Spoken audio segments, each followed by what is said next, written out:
तिवसा तालुक्यातील सोयाबीन उत्पादक शेतकऱ्यांचा प्रलंबित पीक विमा परताव्याचा प्रश्न आणि राष्ट्रसंत तुकडोजी महाराज यांना देशाचा सर्वोच्च नागरी सन्मान भारतरत्न प्रदान करण्याच्या मागणीसाठी प्रस्तावित करण्यात आलेले आंदोलन सध्या स्थगित ठेवावे असे आवाहन तिवसा तहसील प्रशासनाने केले आहे।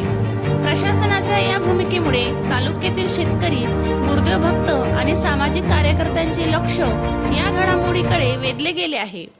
सामाजिक कार्यकर्ते मुकुंद पुनसे यांनी 21 मे 2026 रोजी तहसील कार्यालयात निवेदन सादर करून सोयाबीन पीक विमाधारक शेतकऱ्यांना तातडीने विमा परतावा मिळावा तसेच राष्ट्रसंत तुकडोजी महाराजांना भारतरत्न सन्मान जाहीर करण्यात यावा अशी मागणी केली होती।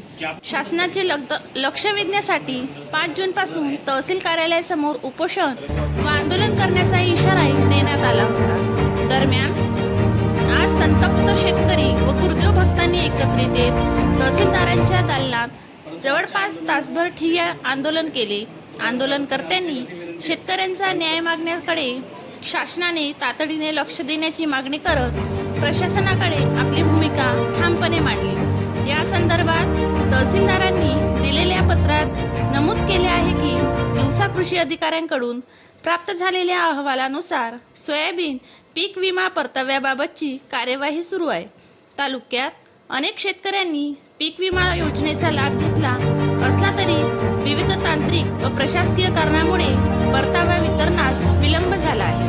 या पार्श्वभूमीवर संबंधित पीक विमा कंपनीच्या प्रतिनिधींशी सातत्याने संपर्क साधून शेतकऱ्यांना न्याय मिळवून देण्यासाठी प्रशासनाकडून पाठपुरावा सुरू असल्याचे स्पष्ट करण्यात आले आहे।